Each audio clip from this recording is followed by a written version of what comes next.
Our gospel reading is a story that is found in one form or another in the three synoptic gospels in Matthew, Mark, and Luke. It is a healing story, but it is a story that has several intriguing twists and turns in it. Hear these words. Then Jesus and the disciples arrived at the country of the Gerasenes, which is opposite Galilee. As he stepped out on land, a man of the city who had demons met Jesus. For a long time, the man had worn no clothes, and he did not live in a house, but in the tombs. When he saw Jesus, he fell down before him and shouted at the top of his voice, "What have you to do with me, Jesus, Son of the Most High God? I beg you, do not torment me." For Jesus had commanded the unclean spirit to come out of the man. For many times it had seized him. He was kept under guard and bound with chains and shackles, but he would break the bonds and be driven by the demon into the wild. Jesus then asked him, "What is your name?" He said, "Legion," for many demons had entered him. They begged Jesus not to order them to go into the abyss. Now there on the hillside a large herd of swine was feeding, and the demons begged Jesus to let them enter these. So he gave them permission. Then the demons came out of the man and entered the swine, and the herd rushed down the steep bank into the lake and was drowned. When the swineherds saw what had happened, they ran off and told it in the city and in the country. Then the people came out to see what had happened. And when they came to Jesus, they found the man from whom the demons had gone sitting at the feet of Jesus, clothed and in his right mind. And they were afraid. Those who had seen it told them how the one who had been possessed by demons had been healed. Then all the people of the surrounding country of the Gerasenes asked Jesus to leave them, for they were seized with great fear. So Jesus got into the boat and returned. The man from whom the demons had gone begged that he might be with Jesus. But Jesus sent him away, saying, "Return to your home and declare how much God has done for you." So the man went away, proclaiming throughout the city how much Jesus had done for him.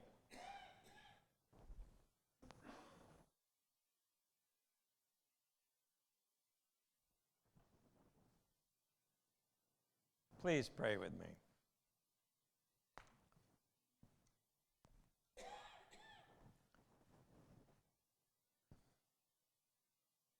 Might words spoken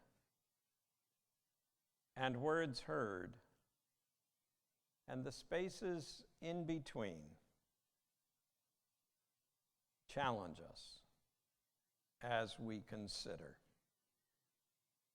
Amen.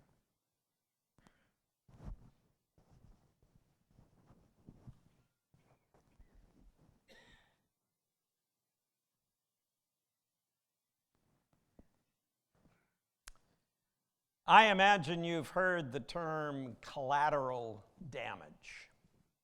While it has been around for over a century, it came into common usage by the military in the 1960s as a euphemism. Essentially, it refers to persons who are unintentionally harmed or injured, usually civilians, by a particular action. An airstrike against a factory producing weapons, which also results in civilian casualties. A hand grenade thrown across enemy lines to flush out enemy combatants, which ends up killing a civilian attempting to escape the battle zone. Collateral damage. Bear it in mind as we look at our story from Luke. Jesus and the disciples have just crossed the Sea of Galilee, the lake known as Galilee, and have come ashore in Gentile territory. They've landed in a part of the region known as the Decapolis, made up, as its name implies, by 10 non-Jewish cities. That's why the pigs are there. One would never find pigs in Jewish territory. They were considered unclean, ritually impure, forbidden. Those keeping a kosher diet were not allowed to eat pork at all. So pigs were worthless to ancient Jews. But not so in Gentile territory. Non-Jews could have as many barbecued ribs as they wanted, pulled pork, sausage, the whole 9 yards. They could pig out, if you will, at Sonny's barbecue to their heart's delight. A herd of pigs was therefore a valuable commodity. Jesus and the disciples come ashore only to be met by a madman. He was so out of touch with reality that he wasn't even wearing clothes, not a stitch. He ran around the local cemetery buck naked, believed by one and all to be possessed by demons. That was the belief then, that he would have been possessed by demons. And not just one, but a whole legion of them. Or as Eugene Peterson translates it, a mob of them. It was truly pathetic. The demons were so overpowering that when the locals tried to shackle the man, the demons threw him into convulsive fits, so powerful that he would break loose from the chains. Now, I realize you nor I probably believe in literal demons. And like most moderns, we probably see this talk of demon possession as a first-century attempt to describe what we would call a severe case of mental illness. The guy was psychotic. He was completely out of it. But in some ways, what we call it hardly matters. For whatever you call it, demon possession or mental illness, the man was clearly not of his own mind. Seeing the sad state the man is in, Jesus begins to call out the demons. For like all his first century counterparts, Jesus believed that this was a manifestation of demon possession. "Leave him be," he orders. But when the man realizes what Jesus is trying to do, he or the demons scream, "What do you want with me? Go away, leave me alone, don't torture me." "What is your name?" Jesus asks, perhaps addressing the man, perhaps addressing the demon. But the demons answer, "Legion. Our name is Legion." But it's not really a name. It's a number. A Roman legion of soldiers numbered 6,000. The man was possessed by 6,000 demons. And then realizing that they are more than likely doomed, that they have met their match in this healer from Nazareth, the demons beg for their lives. For if they are not embodied, they will die. "Don't condemn us to the bottom of the pit. Don't consign us to the abyss." The abyss, that was the final resting place of all that was demonic. No longer would they be able to roam the earth, tormenting and torturing innocent souls. Instead, they would simply wither up and die. That was the belief. "Let us possess those pigs." And so, they are allowed to do so. In order to free the buck-naked crazy man from his torments, Jesus allows the demons to take over the herd. And so they do. The pigs are so riled that they stampede over a cliff and drown in the lake. For the swine, the pigs, into whom the demons rush when the crazed man in the cemetery is healed, they become collateral damage. The man is healed, the mission is accomplished, but the pigs pay the ultimate price. The folks who'd been tending the pigs are scared witless and run into town to tell everybody what happened. And soon villagers come rushing out to the cemetery to see for themselves, like cars stopping on the highway to check out the accident. And sure enough, there's the man who they had always known as Crazy Old Joe, sitting there in a brand new robe. Perhaps one of the disciples had an extra that they gave him. And carrying on a rational conversation with Jesus. At first, they are really impressed, even moved, touched. But that sense of reverence quickly morphs into fear and even anger. If he could cause pigs to stampede to their own demise, what more could this man of Nazareth do? What more harm could he bring to their city? In fact, he scared the bejeebers out of them.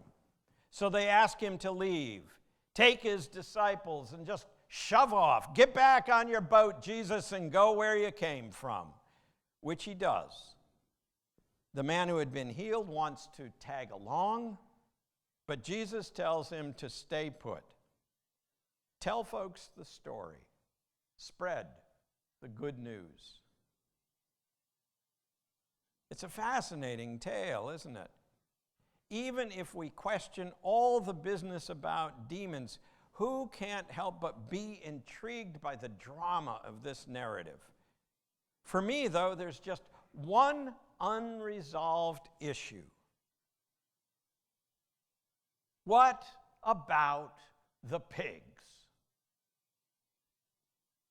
What about the pigs?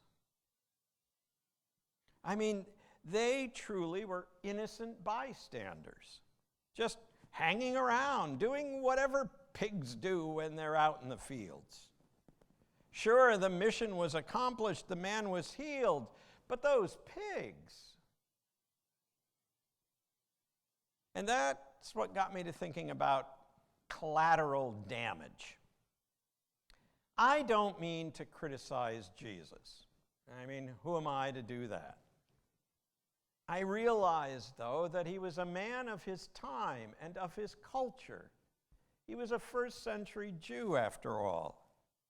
And pigs were considered worthless by his people, of no more value than, say, rats are considered by you and me.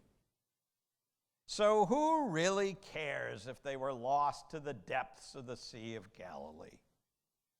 I mean, isn't a man's life worth more than a herd of pigs? Don't misunderstand. I'm not a member of PETA, People for the Ethical Treatment of Animals. I am willing to concede that a human life may indeed have more value than that of a pig, maybe even a herd of pigs. But the trouble is, sometimes we aren't really talking about pigs.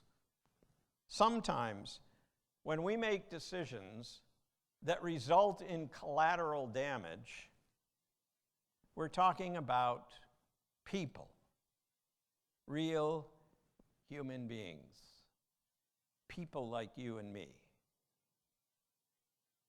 In wartime situations, decisions have often been made that the lives of our soldiers, no matter whose soldiers they may be, are worth more than the lives of innocent civilians.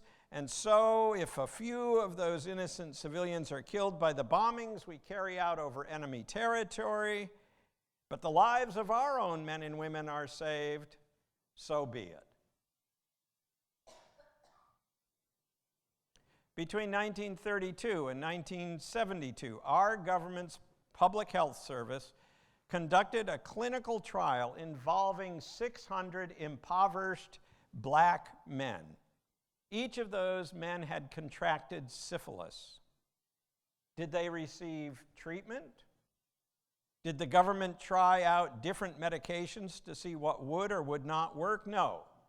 Instead, determining that the lives of those poor colored men were not nearly as valuable as the white lives of those who might be saved by their research, the government intentionally left all of them untreated so that they could observe the progression of syphilis when it followed its natural course. None of them were told that. In fact, they were told that they were receiving free health care. Those 600 men were collateral damage. Major corporations have made decisions based on the same principle. Knowing full well that smoking could result in cancer, tobacco companies continued to promote the use of their products, sometimes even having the audacity to claim that smoking was good for your health. Not until they were forced to acknowledge the dangers of smoking did they begin to put warning labels on cigarettes. And arguably, they still haven't learned the lesson, as new research indicates that the proliferation of vaping devices and their use by young people leads to an increased chance of a young person's taking up smoking with all its dangers. But in the interest of profit, which only benefits a few, our young people become collateral damage. Today, thousands of innocent children who have been brought into our country by their parents, and some of them by other adults, and some of them all by themselves, are being held in detention centers. Let's call them what they are. They are detention centers in places like Homestead, right here in Florida. Yes, there's no question we have a real problem with illegal immigration that needs to be resolved. But children, caught up in the middle of it, separated from anything or anyone that they know, are truly collateral damage that some have deemed acceptable if we are ever going to resolve the larger issue.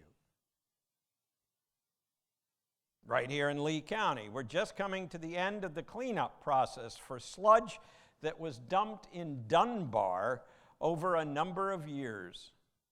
Sludge that proves to be toxic with unknown effects on nearby residents.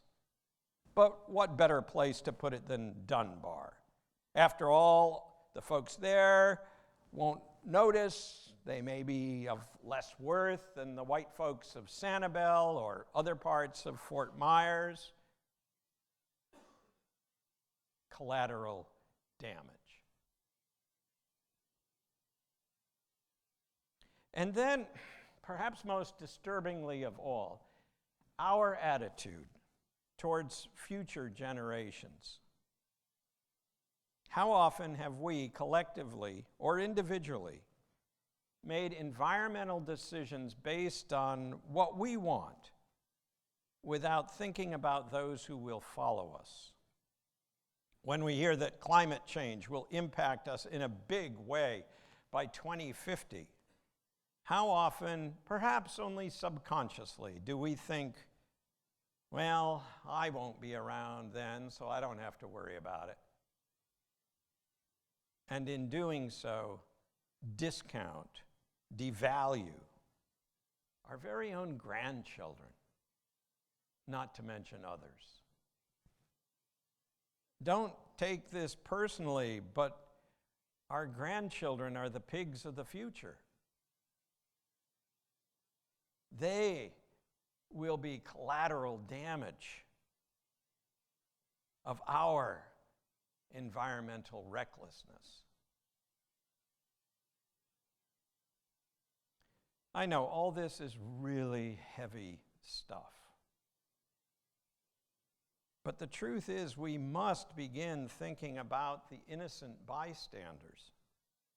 We must begin to realize that in God's eyes, no one is worthless. Not civilians on battlefields, not poor colored men in the South, not kids who vape, not innocent children locked away because of poor parental decisions, not those who live in the poor section of town, not our grandchildren. No one is worthless in God's eyes. Absolutely no one is expendable. And while it might seem to be a bit flip, even disrespectful, perhaps we would do well to ask of our own lives and of our own time and our own place and our own decisions. But what about the pigs? What about